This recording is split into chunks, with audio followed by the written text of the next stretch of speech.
রাজশাহীতে ভেঙে ফেলা হয়েছে বিশ্ববরেণ্য চলচ্চিত্র নির্মাতা ঋত্বিক ঘটকের পৈতৃক ভিটা। রাতের আধারে গুঁড়িয়ে দেওয়া হয় প্রায় ১০০ বছরের পুরনো বাড়িটি। এতে ক্ষুব্ধ চলচ্চিত্র ও সংস্কৃতি কর্মীরা। পদ্মশ্রী খ্যাত এই পরিচালকের বাড়িটি রাজশাহী নগরীর ঘোড়ামারা এলাকার মিয়াপাড়ায়। ৪ কক্ষের এই সোনালী ঘর এখন ধ্বংসস্তূপ। মেঘে ঢাকা তারার সেই নিতার আকুতিও যেন রক্ষা করতে পারেনি তার শেষ চিহ্নটুকু। ১৯৮৯ সালে ঋত্বিক ঘটকের পুরো বাড়িটি ইজারা নেয় রাজশাহী হোমিওপ্যাথিক মেডিকেল কলেজ ও হাসপাতাল। ২০১৯ সালে বাড়ির একাংশ ভেঙে সাইকেল গ্যারেজ নির্মাণ হলে প্রতিবাদের ঝড় ওঠে দেশব্যাপী।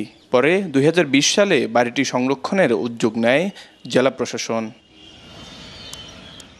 অভিযোগ উঠেছে গেল ৬ আগস্ট রাতে কলেজ কর্তৃপক্ষের নির্দেশে ভাঙা হয় বাড়িটি। তবে অভিযোগ অস্বীকার করেছেন প্রতিষ্ঠান প্রধান। ৬ জন কি ৭ জন, আমার একবার এক্সাক্ট না, ৬-৭ এরকম হবে। কে ভাঙতে বলছে? তো বলছে যে কিছু ছেলে পেলে আমাকে এখানে ঢুকাই দিছে, ওরা এখানে দাঁড়াইছিল, ঢুকাই দেয়, বলতে ভাঙ, আমাদেরকে টাকা দিচ্ছে আর কি।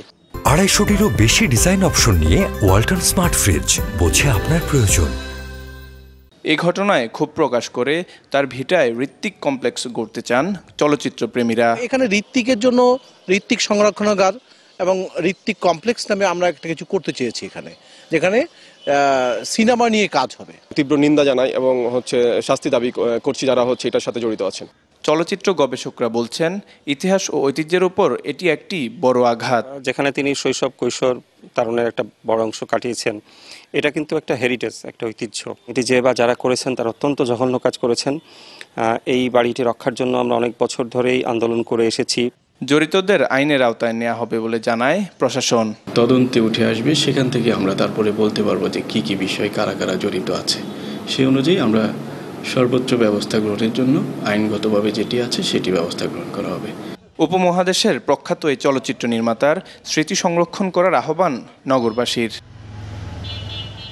Saifur Rahman, DBC news, Rajshahi.